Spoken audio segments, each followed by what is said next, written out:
Hello students, good morning. हम लोग 10th class का हमारा साइंस का चैप्टर है, first chapter, that is chemical reactions and equations. इसी के कुछ टॉपिक्स हम लोग स्टडी कर रहे हैं। हमारा जो आज का टॉपिक है स्टूडेंट्स वो है राइटिंग केमिकल इक्वेशंस, यानी किसी भी केमिकल इक्वेशन को कैसे लिखा जाता है and how to make chemical reaction more informative. और किसी भी केमिकल रिएक्शन को हम ज़्यादा इन्फॉर्मेशन देने वाला, ज़्यादा सूचना देने वाला कैसे बना सकते हैं। तो ये बड़ा इंपॉर्टेंट है स्टूडेंट्स। आइए देखिए, हम लोग देखते हैं इसको टॉपिक को, राइटिंग केमिकल इक्वेशंस। अब देखिए केमिकल इक्वेशन क्या होती है वास्तव में। जब आप किसी भी केमिकल रिएक्शन को या किसी रासायनिक अभिक्रिया को आप सिंबल्स की फॉर्म में या फॉर्मूले के फॉर्म में एक्सप्रेस करते हैं तो वो बन जाता है केमिकल रिएक्शन। और उसी को अगर आप एक फॉर्मूले और सिंबल के फॉर्म में लिख रहे हैं तो that becomes a chemical equation. तो छोटा सा एग्जाम्पल लेते हैं। सपोज कीजिए मेरे पास एक लकड़ी का टुकड़ा है और मैं उसे जला देता हूँ, तो उसके जलने पर हमें जो है कार्बन डाइऑक्साइड गैस मिलेगी। तो लकड़ी वास्तव में कार्बन है और मैं उसे ऑक्सीजन की उपस्थिति में जला रहा हूँ, तो कार्बन प्लस ऑक्सीजन मिलकर क्या बनाएंगे, कार्बन डाइऑक्साइड गैस बनाएंगे। तो मैंने ये एक रासायनिक जो है अभिक्रिया के बारे में यहाँ पे चर्चा कर रहा हूँ, यानी कि केमिकल चेंज है। तो लकड़ी का जलना जो है एक रासायनिक अभिक्रिया है।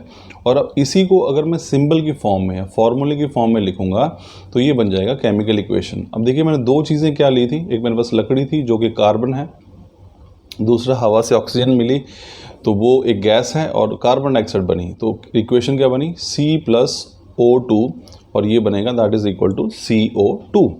तो C यानी कार्बन, O यानी कि ऑक्सीजन और CO2 यानी कि कार्बन डाइऑक्साइड। तो जब मैं इस रिएक्शन को इक्वेशन की फॉर्म में फॉर्मूले का इस्तेमाल, अब मैंने फॉर्मूला का इस्तेमाल किया है, मैंने लकड़ी नहीं लिखा, वहाँ पे वुड नहीं लिखा, मैंने लिखा कार्बन। मैंने वहाँ पे एयर नहीं लिखा, मैंने वहाँ पे ऑक्सीजन लिखा है। मैंने वहाँ पे जो है कुछ और नहीं लिखा, मैंने कार्बन डाइऑक्साइड लिख दिया। तो मैंने सिंबल का इस्तेमाल किया, C+O2 बराबर है CO2। तो जब आप इस प्रकार से किसी केमिकल रिएक्शन को सिंबल्स या फिर केमिकल फार्मूला की फॉर्म में, रिएक्टेंट्स और प्रोडक्ट्स के केमिकल फार्मूला या सिंबल की फॉर्म में एक्सप्रेस करते हैं तो that is called the chemical equation. तो यही हमारे पास केमिकल इक्वेशन। देखिए स्टूडेंट्स, हमारे पास क्या है, representation of chemical reaction in terms of symbols and chemical formula of reactants and products is known as chemical equation. तो रासायनिक समीकरण है क्या, ये वास्तव में किसी भी रासायनिक अभिक्रिया का सिंबल और फॉर्मूले के रूप में रिएक्टेंट्स के एक्सप्रेस करना जो है वो कहलाता है केमिकल इक्वेशन। एग्जाम्पल आप यहाँ पे देख लीजिए, ये बॉक्स में आपको एग्जाम्पल से समझाया गया है। हमारे पास जिंक है, सॉलिड फॉर्म में है, और सल्फ्रिक एसिड H2SO4 की रिएक्शन हो रही है, ये बना रहा है जिंक सल्फेट और H2। तो यहाँ पे हमने जिंक का फार्मूला जो है वो जिंक Zn लिया है, H2SO4 का फार्मूला जो है सल्फ्रिक एसिड का फार्मूला जो है वो H2SO4 लिया है। ठीक उसी प्रकार से जिंक सल्फेट बना है वो ZnSO4 है, और H2 गैस जो निकली है वो H2 है। तो इस प्रकार से हमने इस पूरे केमिकल रिएक्शन को सिंबल्स की फॉर्म में एक्सप्रेस किया है, इसलिए ये है एक हमारे पास केमिकल रिएक्शन। तो ये एक पार्ट हो गया स्टूडेंट। अब यहाँ पे देखिए, अगर कोई भी हमारे पास केमिकल रिएक्शन, मैंने सिंपल लिखा C+O2 और CO2 लिख देता हूँ। तो अगर मैंने सिंपल C+O2 बराबर CO2 लिखा है तो ये कोई, इससे आपको ज़्यादा जानकारी नहीं मिलती है, सिवाय इसके कि आपको ये पता चले कि इसमें कार्बन और ऑक्सीजन जो है वो रिएक्शन कर रहे हैं और कार्बन डाइऑक्साइड बन रही है। लेकिन इसमें यानी इस छोटी सी इक्वेशन को मैं और अधिक जो है इन्फॉर्मेटिव बना सकता हूँ, सूचना देने वाला बना सकता हूँ। वो कैसे, तो उसी भी हम लोग चर्चा करेंगे। तो देखिए हमारा अगला टॉपिक यही है, आप स्क्रीन पर देख पा रहे हैं, how to make chemical reaction more informative, यानी किसी भी रासायनिक अभिक्रिया को और अधिक सूचना देने वाला कैसे बनाया जा सकता है। तो यहाँ बड़ा सिंपल सा तरीका है। For solid symbol S is used. मान लीजिए मेरे पास लकड़ी थी, लकड़ी जो थी वो सॉलिड फॉर्म में थी, और मैं वहाँ पे C कार्बन लिख दूँ और कार्बन के आगे ब्रैकेट में S लगा दूँ छोटा।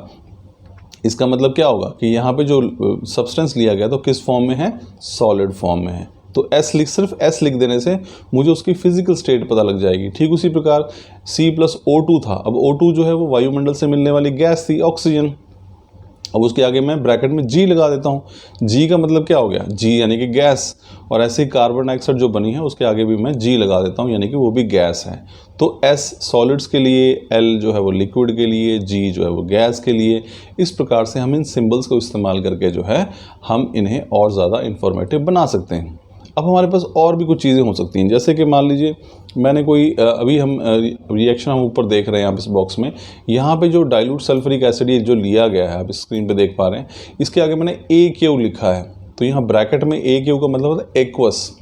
एक्वस मत का अर्थ होता है जलीय विलयन, यानी जब आप किसी को पानी में घोल लेते हैं तो वो बन जाता है उसका एक्वस सोल्यूशन। तो जैसे आप सॉलिड S के लिए यूज़ करते हैं, लिक्विड के लिए L यूज़ करते हैं, वैसे ही आप पानी में घुले हुए घोल के लिए AQ भी यूज़ कर सकते हैं। तो एक्वस का मतलब होता है जब आप किसी को पानी में घोलते हैं। तो अगर ये भी मैं लिख रहा हूँ साथ में तो इससे मुझे जानकारी मिल जाती है। इसके अलावा सपोज़ कीजिए कि हमारे पास कोई प्रोडक्ट ऐसा बन रहा है जो गैस की फॉर्म में है, तो हम एक एरो से भी इसको शो कर सकते हैं। आप यहाँ पे देख पा रहे हैं, ये देखिए इस पॉइंट को पढ़िए। For a gas produced in reaction it is represented by an arrow pointing upward. तो अगर किसी रिएक्शन में गैस प्रोड्यूस हो रही है तो हम उसको भी और इन्फॉर्मेटिव बना सकते हैं। जैसे कि आप यहाँ पे देख पा रहे हैं इस रिएक्शन के अंदर, यहाँ पे देखिए मैं इसे हाईलाइट कर रहा हूँ, ये हाइड्रोजन है और यहाँ पे हमने सिंबल का यूज़ किया, तीर का निशान है जो ऊपर की ओर जिसका हेड है। इसका मतलब है कि यहाँ पे जो हाइड्रोजन है वो गैस के रूप में बन रही है। लेकिन अगर किसी प्रोडक्ट में गैस ना बनती हो, प्रेसिपिटेट बनते हों, अवक्षेप बनते हों, तो उसमें हम तीर के निशान को नीचे की ओर दिखा सकते हैं। इसके अलावा स्टूडेंट्स हमारे पास और भी तरीके हो सकते हैं इसको इन्फॉर्मेटिव बनाने के। जैसे ये हमारे पास हमने लिखा है यहाँ पे, आप इसको देखिए इस रिएक्शन को, यहाँ पे जिंक प्लस डाइल्यूट H2SO4 ये बना रहा है, तीर का निशान है, एरो। तो इस एरो के ऊपर जो है स्टूडेंट हम इसको और इन्फॉर्मेटिव बना सकते हैं अगर एरो के ऊपर हम कंडीशन से लिख दें। जैसे कि मैं इस रिएक्शन को कितना टेम्परेचर पे कर रहा हूँ, जब कर रहा हूँ तो इसका प्रेशर कितना है, अगर मैंने कोई कैटलिस्ट यूज़ किया तो वो यहाँ पे कौन सा होगा। तो सारी जो कंडीशन, फिजिकल कंडीशंस हैं, वो भी इस तीर के निशान के ऊपर लिखी जा सकती हैं।